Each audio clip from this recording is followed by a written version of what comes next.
শোল মাছ আর আলু দিয়ে মজাদার স্বাদের একটা রেসিপি। আসসালামু আলাইকুম, আকলিমাস ব্লগ থেকে আমি আকলিমা সবাইকে আমন্ত্রণ জানাচ্ছি সম্পূর্ণ ভিডিওটি দেখার জন্য। হাজির হয়ে গেলাম শোল মাছ দিয়ে আর আলু দিয়ে মজাদার স্বাদের একটা রেসিপি নিয়ে। আশা করি পুরো ভিডিওটির সঙ্গেই থাকবেন। এখানে আমি দুটা শোল মাছ নিয়েছি। আর শোল মাছ মূলত আগে যে বড় বড় শোল মাছ পাওয়া যেত, ইদানিং বড় ধরনের শোল মাছ প্রায় বলতে গেলে বিলুপ্তই হয়ে গেছে।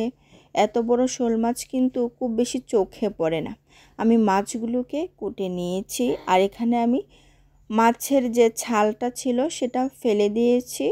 দিয়ে আমি এখানে টুকরো করে নিয়েছি আর ভালোভাবে ধুয়ে পরিষ্কার করে নিয়েছি।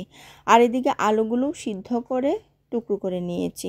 এখন দিয়ে দিব স্বাদ মতো লবণ, হলুদের গুঁড়া দিয়ে দিব ধনে গুঁড়া, শুকনো মরিচের গুঁড়া, আর দিয়ে দিব জিরা বাটা আর পেঁয়াজ বাটা। মশলাগুলো দেওয়া হয়ে গেলে আমি একটা প্যান বসিয়ে দিব, এর মধ্যে দিয়ে দিব তেল। তেলটা যখন গরম হয়ে আসবে সেই মুহূর্তে কিন্তু আমি পেঁয়াজ কুচিগুলো দিয়ে দিব। আমি পেঁয়াজ কুচি দিয়ে দিয়েছি। এখানে একটু বেশি পরিমাণে পেঁয়াজ কুচি দিলে ভালো হয়, এতে করে ভুনাটা খুব ভালো লাগবে।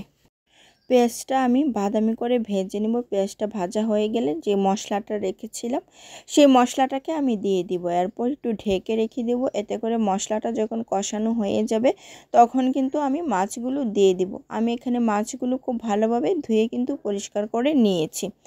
এখন একে একে সবগুলো মাছেই দিয়ে দিব। দিয়ে একটু নেড়ে চেড়ে দিব যাতে করে মশলাটা মাছের গায়ে খুব ভালোভাবে উঠে যায়। আর শোল মাছের ভুনা খেতে কিন্তু আমার কাছে বেশ ভালো লাগে।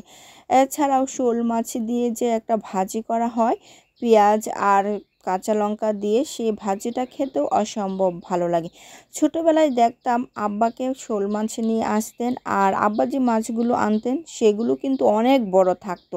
আর সেই শোল মাছগুলো দিয়ে আম্মা ঝুরিবাজি করতেন, ভুনা করতেন, মাছের মাথাটা দিয়ে ভেঙে রান্না করতেন, লাউ দিয়ে অথবা মাসকলাই ডাল দিয়ে মাথাটা রান্না করতেন, বেশ ভালো লাগতো। আর ছোটোবেলার সেই স্বাদ এখন কিন্তু পাওয়া যায় না। মূলত সেই সাইজের মাছটাই পাওয়া যায় না, তাহলে স্বাদটা কিভাবে পাওয়া যাবে। যাই হোক, মাছটা আমি কষিয়ে নিয়েছি। এরপর কেটে রাখা আলুগুলো দিয়ে দিব। আমি আলুগুলো দিয়ে দিয়েছি। দিয়ে আলতোভাবে আলুগুলোর গায়ে কিন্তু মশলাটা মাখিয়ে নেব, তা না হলে কিন্তু মাছগুলো ভেঙে যাবে। এই কারণে আমি খুব সাবধান করে আলুগুলোর সাথে মশলাটা মাখিয়ে নিচ্ছি। যখন মশলাটা আলুগুলোর সাথে কষানো হয়ে যাবে সেখানে ঝোলের পানিটা আমি দিয়ে দিব। এখানে অনেকটাই কষানো হয়ে গেছে। আমি আবারও একটু হালকাভাবে নেড়ে চেড়ে দিচ্ছি যাতে করে মাছগুলো উপরে উঠে আসে আর মাছগুলো না ভাঙে। এখন আমি ঝোলের জন্য পানি দিয়ে দিব।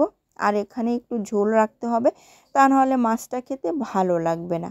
এখানে ঝোলের পানিটা দিয়ে দিয়েছি। দিয়ে অল্প কিছুক্ষণ জাল করে নিব। যখন দেখব বলক উঠে এসেছে কয়েকটা কাঁচা লঙ্কা দিয়ে দিব। দিয়ে ঢেকে কিছুক্ষণের জন্য রান্না করে নিব। এই তো মোটামুটি হয়ে গেল শোল মাছ দিয়ে আলুর এই ভুনার তরকারিটা। আর গরম ভাতের সাথে এই তরকারিটা খেতে কিন্তু বেশ ভালোই লাগে। এইখানে হয়ে গেছে শোল মাছ আর আলু দিয়ে মজাদার স্বাদের এই রেসিপি। আজ এই পর্যন্তই। সবাই ভালো থাকবেন, সুস্থ থাকবেন। আল্লাহ হাফেজ।